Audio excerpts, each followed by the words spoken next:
All right, looking at number 8, be careful that it's definitely not the same as sine squared plus cosine squared. That means you have to literally think about rewriting and foiling, expanding that. So actually, just this first part right here, when I FOIL it out, becomes sine squared theta plus 2 sine theta cosine theta plus cosine squared theta.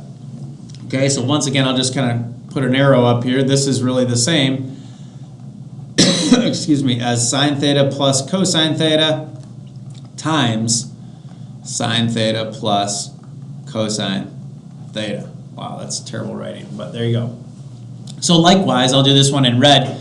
The second part is this times itself. So that's actually going to get you plus sine squared theta minus 2 sine theta cosine theta, and then plus cosine squared theta. So if you look very carefully here, we have ourselves, look at this, boom, 2 sine theta cosine theta, and then negative 2 sine theta cosine theta. So those literally just cancel.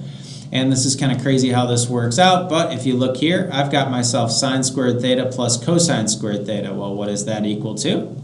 That's equal to 1. And then we have plus sine squared theta plus cosine squared theta, which we also know is 1. So look at that. We got all the way to 2 pretty quick.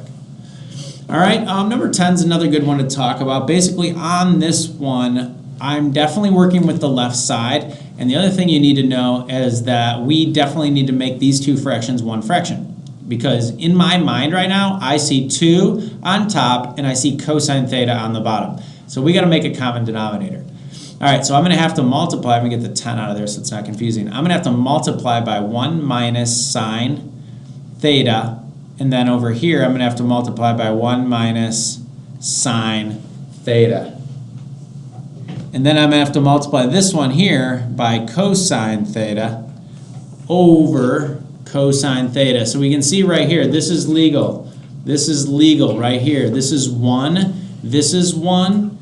And then if you look here, I have a common denominator. I have 1 minus sine theta, and I have 1 minus sine theta, and I have cosine theta. So I can write all of this now as one fraction, but at the same time, I'm going to be foiling the top left.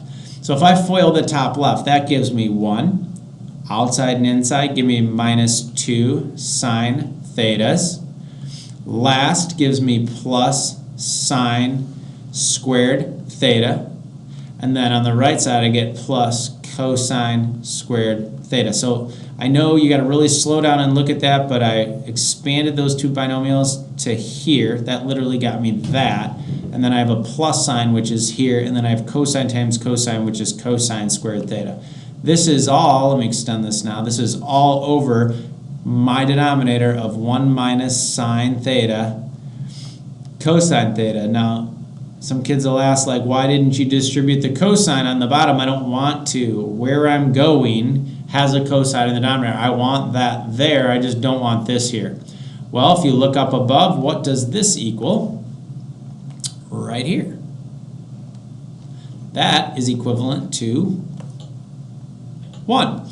So now if I try to simplify this, I've got 1 minus 2 sine theta plus 1. I actually have 2. The 1 and the 1 go together and has 2. I have 2 minus 2 sine theta all over 1 minus sine theta times cosine theta. Man, where am I? Don't forget, I really want to cancel out a 1 minus sine theta, and I'd really like just a 2 on top. So if we factor out the 2 on the top, we have 1 minus sine theta. And then over here, we have the 1 minus sine theta times cosine theta. And then that's where we get those 2 to cancel. 2 over cosine theta is exactly the same as 2 secant